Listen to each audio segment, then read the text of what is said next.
ધોરણ 10 વિષય સંસ્કૃત પાઠ 19 સત્યમ મયુરઃ સાચે જ મોર છે ગદ્ય સ્વાધ્યાય પ્રશ્ન 1 અધોલિખિતેભ્યઃ વિકલ્પેભ્યઃ સમુચિતમ ઉત્તરમ ચિનુત 1 શાંડિલ્યઃ ઉદ્યાને કસ્માત ભયમ અનુભવતિ ઓપ્શન ક ચોરાત ખ સિંહાત ગ વ્યાઘ્રાત ઘ પરિવ્રાજકાત જવાબ છે ગ વ્યાઘ્રાત 2 ક્ષણે ક્ષણે ખાલી જગ્યા શરીરે કિમ રમણીયમ ઓપ્શન ક નૂતને ખ ક્ષીણમાણે ગ જાયમાને ઘ વર્ધમાને જવાબ છે ખ ક્ષીણમાણે 3 કેન વિના જનાનામ સૌખ્યમ ન ભવતિ ઓપ્શન ક શક્ત્યા ખ સમત્પત્યા ગ વિધયા ઘ બુદ્ધયા જવાબ છે ગ વિધયા 4 પુરતઃ શબ્દસ્ય વિરુદ્ધાર્થકઃ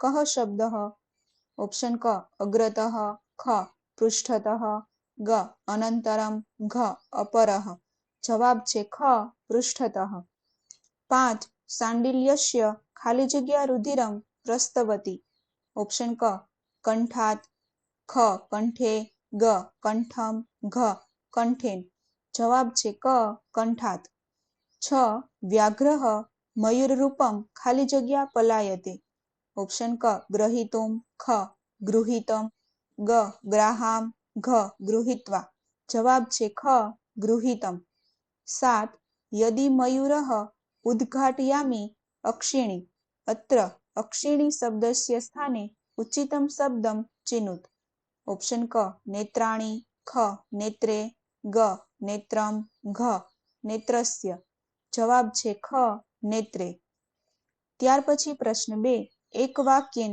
સંસ્કૃત ભાષાયામ ઉત્તરમ લિખત 1 કુત્ર નિરુદ્ધઃ વ્યાઘ્રઃ ઉદ્યાને પ્રતિવસતિ ઉત્તરમ અશોક પલ્લવાંતર નિરુદ્ધઃ વ્યાઘ્રઃ ઉદ્યાને પ્રતિવસતિ 2 ઉદ્યાનમ કઃ પુરતઃ પ્રવિશતિ ઉત્તરમ પરિવ્રાજકઃ ઉદ્યાનમ પુરતઃ પ્રવિશતિ 3 શાંડિલ્યઃ કં વ્યાઘ્રઃ મત્વા આક્રોશતિ ઉત્તરમ શાંડિલ્યઃ મયુરમ વ્યાઘ્રઃ મત્વા આક્રોશતિ 4 વિદ્યા વિના મનુષ્યાણામ કિમ ન જાયતે ઉત્તરમ વિદ્યામ વિના મનુષ્યાણામ સૌખ્યમ ન જાયતે ત્યાર પછી પ્રશ્ન 3 અધોલિખિતાનામ કૃદંતાનામ પ્રકારમ લિખત એટલે કે નીચે લખેલા શબ્દોના કૃદંત પ્રકાર લખો 1 શ્રુતમ કર્મણિ ભૂતકૃદંતમ 2 નિરુદ્ધઃ કર્મણિ ભૂતકૃદંતમ 3 ભેતવ્યમ વિધ્યર્થ કર્મણિ કૃદંતમ 4 વિજ્ઞેયઃ વિધ્યર્થ કર્મણિ કૃદંતમ 5 રમણીયમ વિધ્યર્થ કર્મણિ કૃદંતમ ત્યાર પછી પ્રશ્ન 4 સમાસ પ્રકારમ લિખત સમાસનો પ્રકાર લખો 1 વ્યાઘ્રમુખાત ષષ્ઠી તત્પુરુષ સમાસઃ 2 ધર્માર્થ મોક્ષેભ્યઃ ઇતરેતર દ્વંદ્વ સમાસઃ 3 પઠિત પાવેઃ કર્મધારયઃ અથવા બહુવ્રીહિ સમાસઃ 4 મયુર રૂપમ ષષ્ઠી તત્પુરુષ સમાસઃ 5 પઠનાર્થઃ ષષ્ઠી તત્પુરુષ સમાસઃ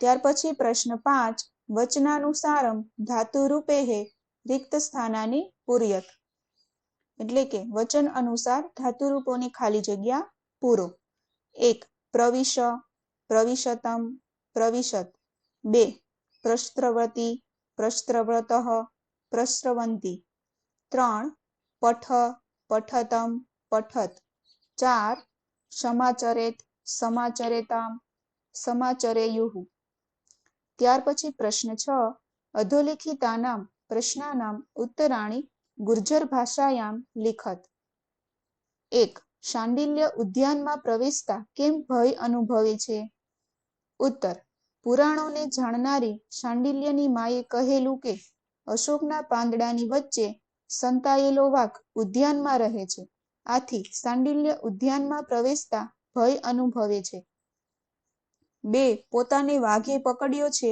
એમ માનીને શાંડિલ્ય કેવી બૂમો પાડે છે? ઉત્તર. પોતાને વાઘે પકડ્યો છે એમ માનીને શાંડિલ્ય આવી બૂમો પાડે છે, હાય રે, મને વાઘે પકડ્યો છે, મને બચાવો, મને વાઘના મુખમાંથી છોડાવો. 3. શાંડિલ્યએ કરેલું ઉદ્યાનનું વર્ણન લખો.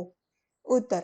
શાંડિલ્ય ઉદ્યાનનું સુંદર વર્ણન કરતા કહે છે, વાહ, ચંપક, કદંબ, સપ્તપર્ણી, ચંદન, તગર, ખેર અને કેળ વડે છવાયેલું અને માલતીની વેલોના મંડપથી સુશોભિત આ ઉદ્યાન ખરેખર સુખદાયક છે. 4. પઠનનો અર્થ કોણ ક્યારે સમજી શકે છે? ઉત્તર. જે લોકો પાઠને ભણી ગયા હોય તેઓ પણ સમય આવ્યે ભણવાના અર્થને સમજી શકે છે. 5. વિદ્યા અભ્યાસ શા માટે કરવો જોઈએ? ઉત્તર. ભણ્યા વિના વિદ્યા પ્રાપ્ત થઈ શકતી નથી. વિદ્યા વિના મનુષ્યોને સુખ મળતું નથી, એ નક્કી છે. તેથી ધર્મ, અર્થ અને મોક્ષ માટે વિદ્યાભ્યાસ કરવો જોઈએ.